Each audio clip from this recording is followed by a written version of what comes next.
COCO, tell me, how do you strike that balance between staying sharp and going for the kill on court? Honestly, I stay aggressive by keeping my eyes peeled on everything happening around me, though my autograph style is a whole different vibe. I keep my signature super legible because as a kid, I collected signed balls from pros, and half the time, I'd look at them later and have zero clue who actually signed it. Speaking of legends, I am absolutely obsessed with Adele. One of my top tracks of all time is actually hers. Oh, Skyfall, hands down. But hold up, COCO GAUFF just launched a nuclear missile at Bad Bunny. The Super Bowl halftime show didn't just fail, it imploded. You are locked into Chatterbox, your exclusive HQ for digital scandals, that are burning up the web. We bring you certified proof, and trust me, the shade we're serving today, is gold medal worthy. Forget the tackles during Super Bowl 60. The real violence is going down right now on your social media timeline. We have got to discuss the disaster that was Sunday night. From the reggaeton beats to the audio glitches and the glitter, nothing compares to the single tweet that just shattered the globe. Yeah, you saw it. The second America's tennis darling, COCO GAUFF, decided peace was not an option. Get your popcorn ready. We are dissecting the Super Bowl 60 halftime catastrophe that split the web in two, put a Latin trap legend on the chopping block, and cemented COCO as the rawest voice in the game. Was the performance actually a historic flop, or did the tennis pro just whiff a major overhead smash with her opinion? Let's unpack this wreckage. This was meant to be his crowning moment. Bad Bunny, the ruler of Latin trap, and global streaming titan finally stepped onto the planet's largest platform, the Super Bowl 60 halftime show at Levi's Stadium. Anticipation for this set was absolutely through the roof. Promoters swore we'd get a cultural masterpiece and a visual feast. Gossip blogs were buzzing about cameos, claiming everyone from Rosalia to a digital Prince ghost would show up. Don't ask me how that mashup works, but the chatter was real. Hopes were stratospheric. Until the stadium went black. The first 30 seconds actually had potential. Total darkness, one beam on the 50-yard line, and that iconic bass line shaking the floor. Then the vibe shifted, and not into avant-garde genius territory. It was more like, did the sound guy quit territory, especially when Benito floated down from the rafters on something resembling a massive glowing vegetable. Twitter is currently roasting that prop alive. Worse, the sound was delayed by a painful 2 seconds. Look, backing tracks are standard for the Super Bowl, we get it. But this felt like a cheap dubbed martial arts flick. His lips moved and the words showed up 3 business days later via snail mail. Yet the audio failure was merely the opening act of this tragedy. The real entree, if you ask the critics, was the vibe or the total vacuum of one. Bad Bunny usually oozes charisma, but Sunday he looked completely checked out. He strolled through that sci-fi beach set with the same excitement you'd see on a face at the DM5 line. Backup dancers in chrome swimsuits were giving 110% flipping everywhere, while the headliner acted like he was saving his battery for the club later. During Tatimi Priganto, he actually slumped onto a fake jet ski and looked at his wrist. Artistic choice. Deep commentary on mortality, or was he checking if the 49ers were beating the betting spread? Millions watched from home, scratching their heads in total bewilderment. One person, however, wasn't just puzzled, she was irritated. Enter the tennis sensation, COCO GAUFF. Fresh from the Australian Open, the Gen Z queen was tuned in like everyone else. And we all know COCO doesn't hide behind a publicist. On her personal feed, the media training goes out the window. She keeps it 100. So at 8:42 p.m., just as the singer finished a weak version of Monaco, COCO grabbed her device. No manager approval needed. Zero concern for consequences. She tapped out 10 words that would burn the house down. That has to be the worst halftime show I've ever seen. Click. No softening emojis, no just saying. Cold hard facts from a global sports icon. Trust me, the digital world went nuclear in seconds. That single post racked up more engagement than the NFL's official announcement. It was a direct hit right into the heart of the fandom. You have to appreciate or fear how bold that was. The Conejos aren't just fans, they are a devoted, mobilized army. Insulting Benito is like punching a hornet's nest covered in sugar water. COCO's notifications instantly turned into a battlefield. Superfans swarmed, claiming she hates joy, disrespects the heritage, or simply has trash taste in tunes. They dug up her unforced error stats and mocked her swing, doing everything possible to destroy her credibility. Word on the street, and hey, we live for the juicy stuff here, is that the big league executives are absolutely livid. Sources say the suits were spotted screaming at the headliner's management team the second the cameras cut away. Remember, the league doesn't cut a check for the talent, but they shell out millions to build the stage. They expect that massive investment to pay off in glowing headlines and internet-breaking praise. Instead, the only thing breaking the internet is a savage takedown from a 21-year-old tennis prodigy. Let's talk about COCO for a minute, because this whole situation proves the era of the robotic athlete is dead and buried.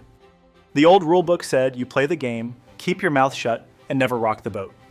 COCO belongs to a new wave that completely ignores those rules. She is a real human being who consumes pop culture just like us. She has opinions, and she isn't afraid to share them, which builds a massive amount of trust with her audience. Music journalists pull punches to keep their backstage passes, but COCO, she's just chilling at home with chips and dip, keeping it 100% real. That raw authenticity is exactly why she's a superstar. Sponsors eat it up and fans go to war for her, but it also paints a giant target on her back. We are already seeing clips of heartbroken superfans setting their own gear on fire, which is literally burning money, but hey, you do you.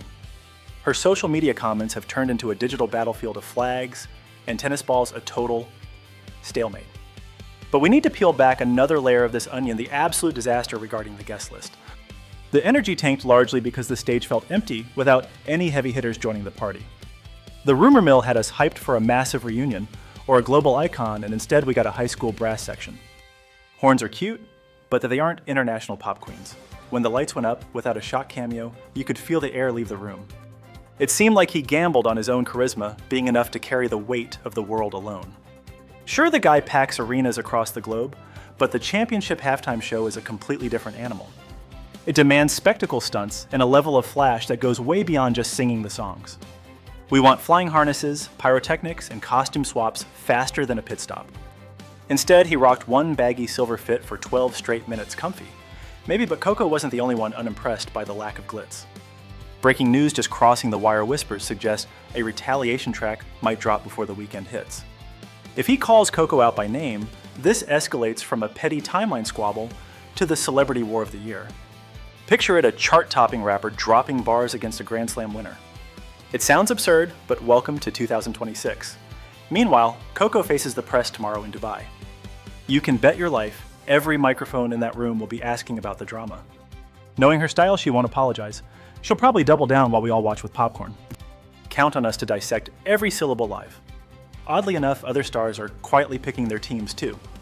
We spotted a very telltale heart on that tweet from the absolute GOAT, Serena herself. When the queen nods to the princess, that is an endorsement you simply cannot buy. Even peers are throwing shade. A certain reggaeton star posted about stage respect, which feels like a direct shot at the lackluster energy. While the industry gossips in private chats, the style police are publicly tearing the visuals apart. That chrome-plated beach vibe looked great on paper but turned into a disaster on camera. One critic brutally described the look as aluminum foil hugging a fast food wrap. And let's be real, once that image is in your head, it is there forever.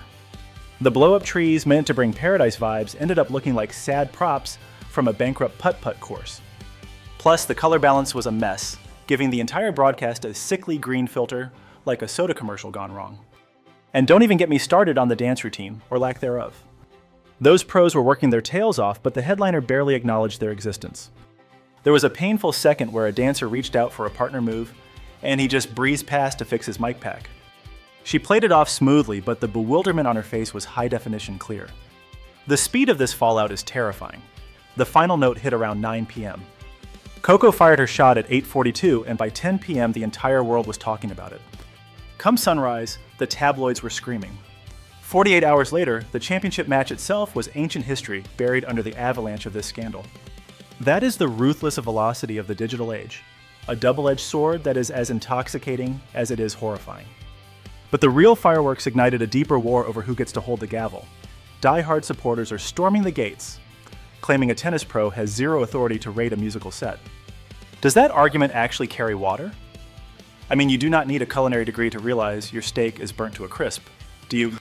You surely do not need to sit in a director's chair to recognize a total snooze fest on the silver screen. The crowd has always wielded the final verdict on show business resumes be damned. She bought a ticket just like the rest of us, entitling her to a view. The kicker. When she speaks, the whole world listens. The clash of titans here is absolutely riveting. On one side, a young black female icon, on the other, a Latin male juggernaut. They are apex predators in their own jungles, each commanding legions of ride-or-die followers. Nobody's blinking. Forget the underdog narrative. This is King Kong vs. Godzilla, and we have got front row seats to the carnage. Whispers are circulating about etiquette. Should she have kept her lips sealed? Was it a low blow to drag a fellow star in the public square? Let us get real for a second. The man took the stage with 100 million pairs of eyes locked on him. He stepped into the spotlight willingly.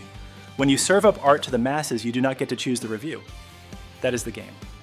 If he wanted a safe space, he should not have signed up for the single most scrutinized gig on the planet. You do not get the glory without the gauntlet. Now the sports desk is jumping into the fray. Shannon Sharpe took to the mic, tipping his hat to the tennis star for her raw honesty and urging more pros to drop the filter. Playing the villain as usual, Skip Bayless slammed her for a lack of respect, demanding she say, "Sorry immediately." Stephen A. Smith then launched into a 10-minute tirade about the spectacle eclipsing the sport, a fair argument sure, but totally missing the point of the current drama. Yet the sheer volume of broadcast hours spent dissecting a musical tweet proves just how messy the boundaries have gotten. Welcome to the New World Order. Jocks are brands, singers are influencers, and everybody is churning out content. The old rulebook is in the shredder. She might wield a racket for a living, but she is also a fierce style icon, a crusader for justice, and evidently a sharp-tongued cultural critic. She is a powerhouse of complexity, and she refuses to shrink into a box just because the peanut gallery wants her to stick to the court. That whole concept of staying in your lane, it is a dinosaur practically extinct. Why on earth should brilliant minds with a megaphone restrict their voice to a single topic? She is smashing aces and cultural hot takes with equal skill. Honestly, we need to be cheering for that kind of range. Give us dynamic icons who actually live in the real world, not programmed droids who only speak when spoken to about their job. Meanwhile, the silence from the other camp is loud enough to shatter glass. 3 days in, and we have not heard a peep. Sure, his PR machine churned out some vanilla gratitude for the league, but the man himself a ghost. Zero clapback on the hate. Zero defense of his set. Absolute radio silence. Is he locked in a booth, cooking up a legendary diss track, or just sipping tequila on a private island, pretending the world does not exist? Whatever the strategy, every second he stays mute, he loses another chunk of control over his own story. Rumor has it that his calendar is suddenly looking very empty, with appearances vanishing into thin air. The late-night circuit postponed. That big radio slot pushed back indefinitely. Maybe it is a coincidence, or maybe it is the fallout from the big game, but it sure smells fishy from where I am sitting. His handlers are likely in crisis mode, frantically trying to put out the fire before they let him near a live mic again. On the flip side, our tennis queen is absolutely living her best life. She crushed it in Dubai yesterday, and when the press tried to corner her about the drama, she flashed a grin and doubled down. I stand by what I said. Then she pivoted straight back to the game. Ice cold, supremely confident, totally unshakable. That is a masterclass in handling the heat. She refuses to let the noise rent space in her head or derail her hustle. She dropped her truth and went right back to dominating the court. But hold on, because the plot just thickened. At the crack of dawn, a digital bombshell landed a leaked memo allegedly from the production crew. If this document is legitimate, and that is a massive wildcard, it reveals a chaotic war over the songs right down to the wire. Word is the artist fought to play the deep tracks, the gritty numbers that prove his genius. The suits wanted radio gold, the stuff your grandma knows. The result, a lukewarm compromise that left everyone starving.